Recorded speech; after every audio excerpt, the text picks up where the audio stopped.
YouTube, what's going on? I'm here with another build video for you today on the Warlock. Now, Twitch chat's been asking me, where's the build videos? Where's your builds? We need your builds that you've been using during this episode / season, whichever you want to call it. So here I am, finally uploading my build videos. I always like to make sure they are end game ready and ready for whatever Destiny throws at us. So here we are. Now, if you like this video, make sure you like the goddamn video, subscribe to the channel for more builds that will be coming up soon. We've got plenty of them ready for you over this next coming couple of weeks. So let's get into it. Starting off with the subclass that you're going to want to pick is going to be Prismatic. Now, Prismatic gives us all the different flavors of every single subclass within Destiny 2 and is absolutely busted across all three classes, in my opinion. Now, another thing that gives us a load of different flavors is Advanced GG. As you can see behind me, there's plenty of flavors right there as well. Using code STARFAM at checkout, you can become a better Guardian in Destiny 2 if you drink Advanced GG, just like me. Let's start off with the super that you're going to want to use, which is going to be the Song of Flame. This is what we're going to want to opt for. Popping Song of Flame, you're going to become Radiant. It's going to enhance all your abilities. Your melee is going to have additional projectiles and cause ignitions because of the Scorch that it powers up. It also allows your solar and kinetic weapons to scorch targets. It's going to allow all your allies within its radius regenerate abilities more quickly. And to top all that off, if that's not already powerful enough for you, it gives us like incredible DR. You can't die. You can't die with Song of Flame active. It's crazy. It's so crazy. If it doesn't get a nerf, I will be so surprised. Let me know what you're thinking is the most powerful super across Prismatic. Even all the other classes, let me know in the comments down below. Starting off with our first ability, we're going to be going with the Phoenix Dive. It's just honestly, it's just a quick source of cure for us. If you're in a bit of trouble, you can just Phoenix Dive to the ground and cure yourself and nearby allies. Nice and easy. Honestly, with the jump, pick whichever one you want, but if you don't use Burst Glide on a Warlock, honestly, I don't know what to say to you. Start using Burst Glide. Moving on to the melee ability, we have chosen to go with the Arcane Needle. Now, the reason we go with Arcane Needle is it provides us with a darkness ability, and if you don't know why, it's to charge Transcendence. We like to have a darkness ability to help charge Transcendence. And that is pretty much it. It also allows us to unravel them, and it gives us 3 charges as well. So you get 3 charges of the Arcane Needle, which is really, really good. Moving on to the grenade. We have to choose the Storm Grenade. Stay tuned in the video why we use the Storm Grenade.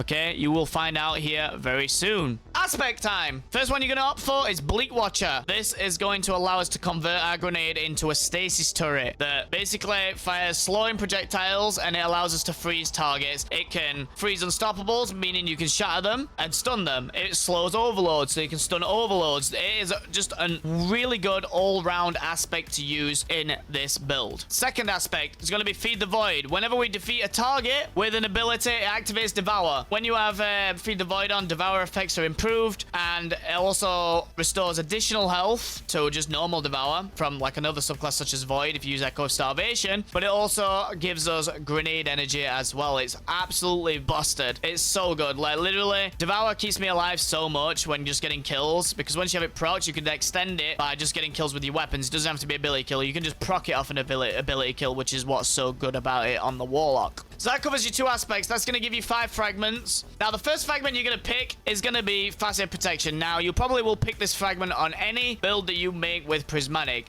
because why wouldn't you use a fragment that literally keeps you alive? Yeah, you become more resistant when surrounded by combatants, and pretty much any activity, you're always surrounded by combatants, like, let's be honest. And if you're Transcendent, the effect is increased. So, easy pick. Easy first pick on a fragment. Second fragment, Facet of Dawn. Now, people are going to question me on this one. Why are you using Facet of Dawn when there's artifact mods that make you radiant? While that is true, you can lose this season if you'd like to try something else on the build. Now, why I tell you to use it anyway is because I like my builds to be artifact independent. You don't have to use the artifact for the build to work, and I like to keep my builds that way. So that's why we use Facet of Dawn. Basically allows our melee hits to make us radiant. Radiant gives us more damage. Radiant allows us to break anti-barrier champions. Really good. It also makes nearby allies radiant as well, so nice and easy. Next one, Facet of Balance. Rapid defeating targets with light damage grants melee energy. Rapid defeating targets with darkness damage grants grenade energy. Literally does what it says on the tin. Moving on to the next one, Facet of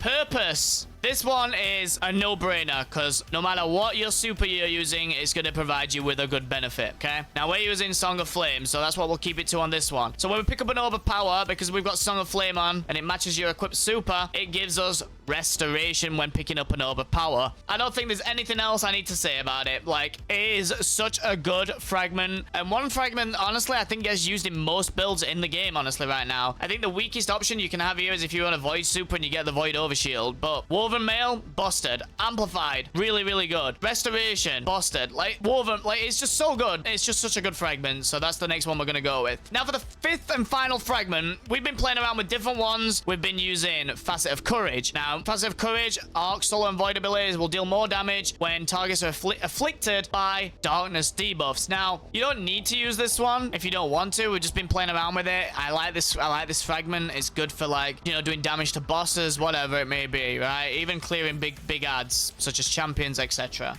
Okay, so that's one you could use, or you can opt for. You can also opt for Facet of Hope. What Facet of Hope does, while you have an elemental buff, your class ability regenerates more quickly. So if you have Resto, you get class ability regen. It's really good option. You can also look at Facet of Grace. Basically, kinetic weapons give you more transcendence energy. Really simple fragment, really good, especially if like GMs, if you're using things like Outbreak Prime this season. Another fragment you could look at using is Facet of Ruin. Now, this will make more sense when we come to next part of the build. Basically, it increases the size and the damage of the burst when you shatter a stasis crystal or a frozen target, and it increases the area effect of solar ignition. So solar ignition's Song of Flame is going to increase that effect. The stasis turrets, when you shatter something that's your stasis turret is frozen, it's going to have a big area of effect. So that's another one you could use. And that covers the fragments that you're going to want to use with this build. If you have any questions about them, drop them in the comments below. Moving on to the exotic, you're going to want to pair with this subclass setup. You are going to want to use Getaway Artists. Now, Getaway Artists, what they do, they have a perk called Dynamic Duo. When you consume your grenade, yes, you heard me right, consume that grenade, you are going to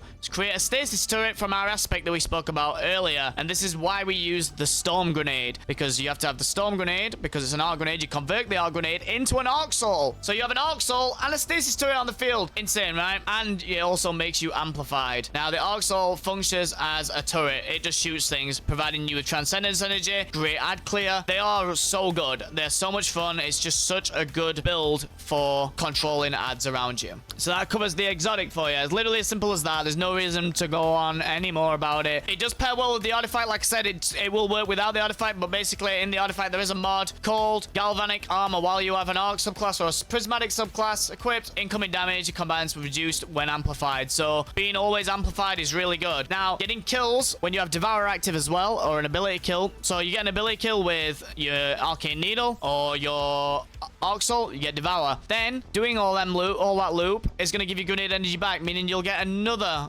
Arc Grenade really fast. You can start to me again. More stasis turrets out, more Arc Soul uptime. It's so good. You don't need to build into any of it. Moving into the stats, what you're going to want on this build. Obviously, always 100 resilience. Honestly, if you're not running 100 resilience in Destiny 2, what are you doing? You're throwing. Gives you a free 30% damage reduction. Then I like to build into the grenade. You don't need to, but discipline. I have 100 on mine, 100 resilience, 100 discipline, and then I have as high recovery as possible. And I currently have an 80. You can swap those around and have 100 recover if you can, and then only an 80 discipline. Completely up to you. Moving on to the mods. Mods are really easy to pick in Destiny right now. There's not really much change across any build, in my opinion. You are going to want to start with your helmet, and you're going to want to make sure that you have a Siphon mod that matches your main weapon that you're going to be using to create orbs of power for you and your teammates. Then I like to just throw on a Finder and a Scout. So if you're doing things like raids, GMs, anything like that, when you get a kill and you pop a heavy brick out, you create one for your teammate as well. So you always got a good uptime on heavy ammo or special ammo if you want to use special ammo Finders and Scouts. That's also an option too, okay? So that closes out your helmet. Moving on to the gauntlets. Basically, what I like to use here is whenever you use a powered melee attack, using Focusing Strike, and using your powered melee attack gives you some class ability back, meaning you get your Phoenix dive back faster. I then just close this one out with a loader. Literally a solo loader or an arc loader or a void, whichever one matches the weapon you're using, okay? And that gives you obviously a bit better of a reload speed. It's just, there's no reason to run anything else, honestly. You could run heavy-handed, for the arcane needle, but I don't know. Honestly, I don't really ever feel like a need for it, personally. Moving on to the chest piece. Chest piece is really easy. Throw on resist mods. Keep yourself alive. That's it. No reason to run anything else. Just keep yourself alive with resist mods. Moving on to the boots. Same again. You're going to want a recuperation. Now, you don't even need this because you're running Devour, but it's like, what else is there to run, really? You could run a Surge, I guess, but you don't really need to run Surges in any content right now other than when you're doing boss damage and you want to be optimal. You just don't need them. They made the game so easy, right? So recuperation gives us a bit of health back. I then like to use Insulation. Insulation gives me my class ability back when picking up an orb of power. Super easy to use. Helps me keep up my uptime on Phoenix Dive. And then I like to close out with a Scavenger mod. A Scavenger mod just gives us more heavy or more special ammo when picking up a matching element that you use. So like if you've got a solar weapon on, you got solar scav on, pick up more ammo when picking up these bricks. It's super good in raids and in GMs. Really, really good option. Never take scavs off unless I'm doing damage and I'm running 3 surges. Best thing to do. Closing out the build on the class item, you're going to want a special finisher. Now, you can change this up if you want to. I like using special finisher because I like to be able to make myself ammo, especially for the rocket sidearms that we've been using that are just amazing this season / episode, sorry. And then I close it out with 2 powerful attractions so I can pick up orbs of power by just using my Phoenix Dive and picking up the orbs around me, keeping me alive and giving me more charges. Literally it. That closes out all the mods you're going to want to use on this build. Keeps it really, really simple. And this is how I pretty much do most of my builds on the mods. I'm not going to lie to you. You can mix it up and try other things, but this is what I like to do and what I recommend for this build. That closes out the build, guys. Like I said, people have been asking me for these builds non-stop, and we're finally here with them. They've finally finished them, and I'm finally happy with putting them out. Hope you enjoy it. If you do enjoy it, like the video, comment down below any builds that you've been using, or join my Discord. We have a Destiny channel in there. Go post your builds in there. Post the dim links, and maybe I'll try them out. You never know. And if you want to see if I try them out, twitch.tv/BurginStarr. We're going to be doing a lot of GM helps. We do community raid day on Saturdays. It'd be great to game with some of you guys over on YouTube. So make sure that you come check that out and join my Discord to keep up to date on everything that happens over there. I'd appreciate you guys. Thank you for hanging out. Thanks for watching the video, and I'll see you in the next one.